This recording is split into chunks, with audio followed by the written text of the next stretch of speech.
हरीराम नाम के एक व्यक्ति थे। वह बनारस में गुलाब की पत्तियों को पीसकर गुलकंद बनाने का काम करते थे। बनारस में उनकी गुलकंद दूर दूर तक मशहूर थी। उनका एक बेटा और एक बेटी थी। बेटी का नाम सुकन्या था और वह गुलकंद बनाने में अपने पिता का पूरा साथ देती थी और इस काम में अपने पिता की ही तरह माहिर थी। सुकन्या के स्कूल में पढ़ाई के साथ साथ नृत्य कला, गायन कला और वाद्य कला का अभ्यास कराया जाता था। सुकन्या ने वाद्य कला में बांसुरी का चुनाव किया और उसमें वह पूरी तरह निपुण हो गई थी। स्कूल में जब भी कोई धार्मिक समारोह होता तो सुकन्या बांसुरी बजाकर सबका मन मोह लेती।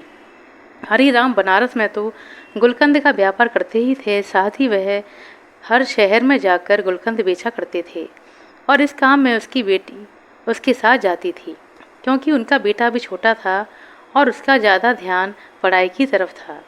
लेकिन सुकन्या को अपने पिता का साथ देना बहुत अच्छा लगता था।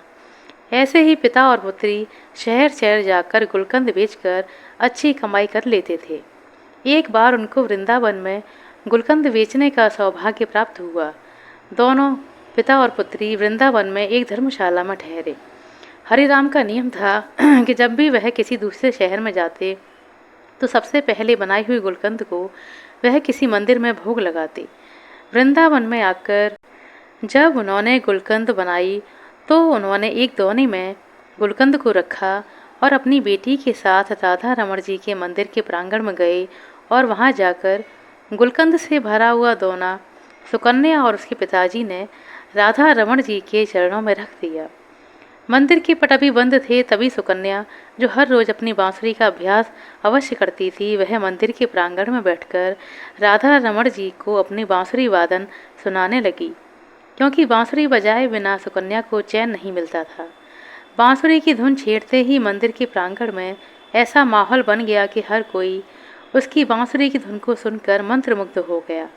जब मंदिर के पट खुले तो गोसाई जी ने हरिराम और सुकन्या के द्वारा लाया हुआ गुलकंद के दोने को राधा रमण जी के आगे रख दिया। गोसाई जी, जो कि राधा रमण जी के हर भाव से परिचित थे, उन्होंने देखा कि आज राधा रमण जी के मुख पर बहुत प्रसन्नता का भाव है। उनके मुख की मुस्कान बहुत ज़्यादा तीखी हो गई थी। उनके कटाक्ष नेत्र खुशी से और फैल गए थे। गोसाई जी यह देखकर हैरान हो गए कि आज राधा रमण जी इतने प्रसन्न क्यों हैं। तभी उनका ध्यान मंदिर के प्रांगण में बैठी सुकन्या पर पड़ा, जो कि बांसुरी बजाने में मग्न थी। गोसाई जी समझ गए कि राधा रमण जी बांसुरी की धुन सुनकर इतने प्रसन्न हो रहे हैं। सुकन्या बांसुरी बजाने में इतनी मग्न थी कि उसको पता ही नहीं चला कब मंदिर के पट खुल गए। लेकिन जब उसने अपनी बांसुरी की धुन को विश्राम दिया और उसके नेत्र जब राधा रमण जी से मिले तो राधा रमण जी के कटाक्ष नेत्र उसके हृदय को ऐसे भेद गए कि सुकन्या बस उनको ही देखती रह गई। तभी हरिराम ने सुकन्या को कहा, बेटा, दर्शन हो गए हों तो चलें। सुकन्या राधा रमण जी को निहारती हुई वापस धर्मशाला में आ गई। अब तो हर रोज सुकन्या और उसके पिता गुलकंद बनाकर मंदिर ले जाते और सुकन्या बांसुरी की धुन छेड़ती और राधा रमण जी और सभी लोग उसकी बांसुरी की मधुर धुन सुनकर मंत्रमुग्ध हो जाते। ऐसा काफ़ी दिनों तक चलता रहा। हरिराम ने कहा, बेटा, अब हमें यहाँ आए हुए काफ़ी दिन हो गए हैं, अब हमें अपने नगर वापस चलना चाहिए। लेकिन ना जाने राधा रमण जी की कैसी इच्छा थी कि जब भी वो जाने का प्रोग्राम बनाते तो हर बार उनका जाना ना हो पाता और फिर वह वहीं रह जाते। ऐसा करते करते उनको वृंदावन में रहते 2 महीने हो गए। सुकन्या तो यहाँ से जाने का मन ही नहीं कर रही थी, क्योंकि वह तो राधा रमण जी की दीवानी हो चुकी थी और उधर राधा रमण जी, जो कि आज तक अपनी बांसुरी की धुन से सारे वृंदावन में रमण करते थे, अब वो सुकन्या की बांसुरी की धुन सुनकर मंत्रमुग्ध हो गए थे। कई बार ऐसा होता था कि रमणा रात को विश्राम के लिए भी देरी कर देते, क्योंकि उनको बांसुरी की धुन बहुत प्रिय लगती थी।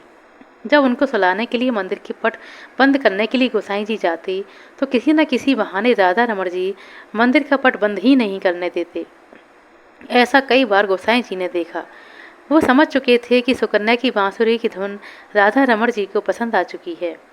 अब यहाँ से सुकन्या और हरिराम का जाने का समय आ गया।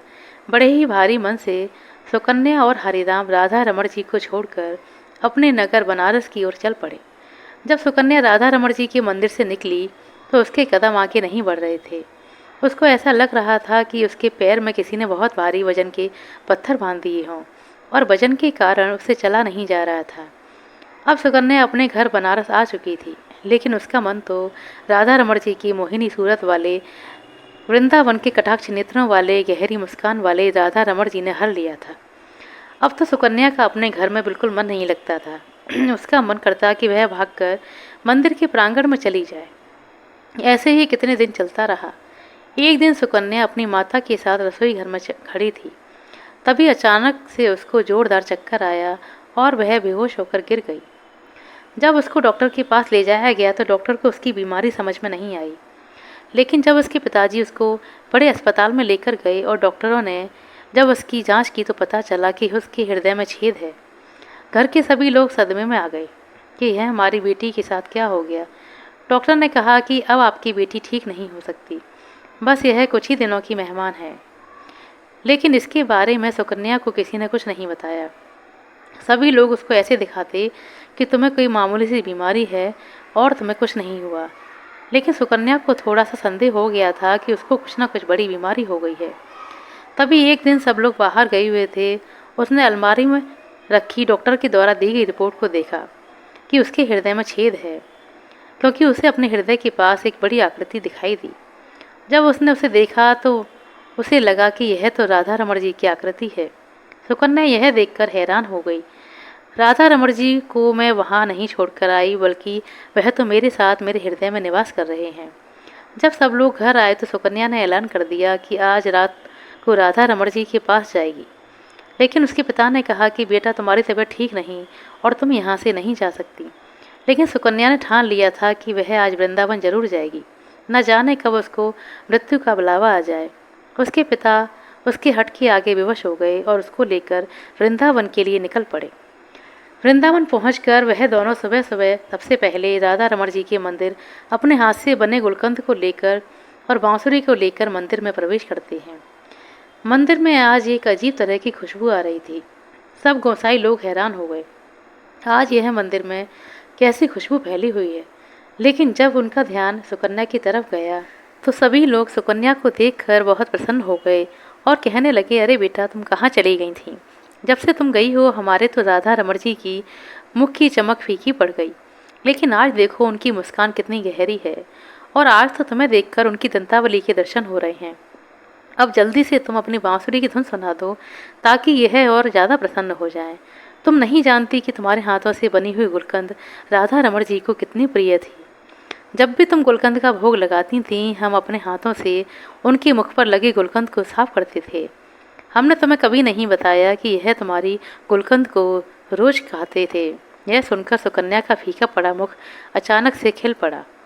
लेकिन जब उनको गोसाई जी ने बोला कि आज तुम अपनी बांसुरी की धुन से राधा रमण जी को पसंद कर दो, तभी वहाँ पर हरि राम ने आकर गोसाई जी को हाथ जोड़कर बड़ी विनम्रता से कहा कि मेरी बेटी अब बांसुरी नहीं बजा सकती, क्योंकि उसके हृदय में छेद है। अगर यह बांसुरी बजाएगी तो यह जो बचे कुछ दिन हैं उससे पहले ही इसकी मृत्यु हो जाएगी। हरि राम गोसाई जी से प्रार्थना कर ही रहा था, लेकिन उधर सुकन्या ने बांसुरी बजाना शुरू कर दी और लगातार 4-5 घंटे आंखें बंद करके राधा रमण जी के अपने हृदय में दर्शन करते हुए बांसुरी बजाती रही। हरि राम यह देखकर हैरान हो रहे थे कि इतनी बीमार लड़की बांसुरी वादन कैसे कर सकती है। जब सुकन्या ने बांसुरी को विश्राम दिया तभी मंदिर में माथा टेकने के लिए दिल्ली से एक बहुत बड़े डॉक्टर का परिवार आया हुआ था। उन्होंने गोसाई जी और हरिराम की बातें सुन ली थी। डॉक्टर ने बताया कि जिसको दिल की बीमारी या दिल में छेद होता है वह बांसुरी वादन नहीं कर सकता। आप लोगों को जरूर कोई गलत फहमी हुई है। लेकिन हरिराम ने सौगंध लेकर कहा कि नहीं, हम वहाँ पर सुकन्या का इलाज करवा रहे हैं और डॉक्टर ने बोला है कि अब यह कुछ ही दिनों की मेहमान है। यह सुनकर मंदिर में आए डॉक्टर ने दोबारा उसके हृदय की जांच की तो उन्होंने देखा कि सुकन्या के हृदय में छेद तो है, लेकिन उस छेद पर किसी चीज़ का आवरण है। लेकिन उनको कुछ समझ नहीं आ रहा था। किसी को यह नहीं पता था कि बीमार सुकन्या के दिल में हुए छेद को खुद राधा रमण जी ने वहाँ पर विराजमान होकर अपने आप से ढका हुआ था। सुकन्या अपनी बीमारी से बिल्कुल बेपरवाह थी, क्योंकि उसके दिल के डॉक्टर राधा रमण जी उसके दिल का इलाज करने के लिए स्वयं उसके हृदय में वास कर रहे थे। यह बात सुकन्या और राधा रमण जी ही जानते थे। सुकन्या ने ऐलान कर दिया कि जब तक उसकी ज़िंदगी है तब तक वह राधा रमण जी को छोड़कर कहीं नहीं जाएगी। उसके पिता ने उसको बहुत समझाने की कोशिश की, लेकिन वह अपनी बात पर अडिग रही। इस बात को 25 साल हो गए। सुकन्या के बाल सफ़ेद हो चुके थे, लेकिन राधा रमण जी की कृपा से उसका हृदय आज भी बिल्कुल ठीक ठाक था। उसको अब तक कुछ नहीं हुआ था। जिस पर ठाकुर जी की कृपा हो जाए उसको कोई बीमारी छू भी कैसे सकती है। अगर कभी भूलवश कोई बीमारी उसके भक्तों के पास आ जाए तो ठाकुर जी उसकी स्वयं रक्षा करते हैं और उनकी कृपा से सारी चिंताएं, सारी बीमारियां छूमंतर हो जाती हैं। दोस्तों, आशा करते हैं आपको हमारे द्वारा सुनाई गई यह कहानी अच्छी लगी होगी। कहानी अच्छी लगी हो तो कृपया लाइक कर दें, शेयर कर दें। चैनल पर नए हैं तो सब्सक्राइब कर लें। अपना कीमती समय देने के लिए बहुत बहुत धन्यवाद। मिलते हैं अगले वीडियो में, तब तक के लिए नमस्कार।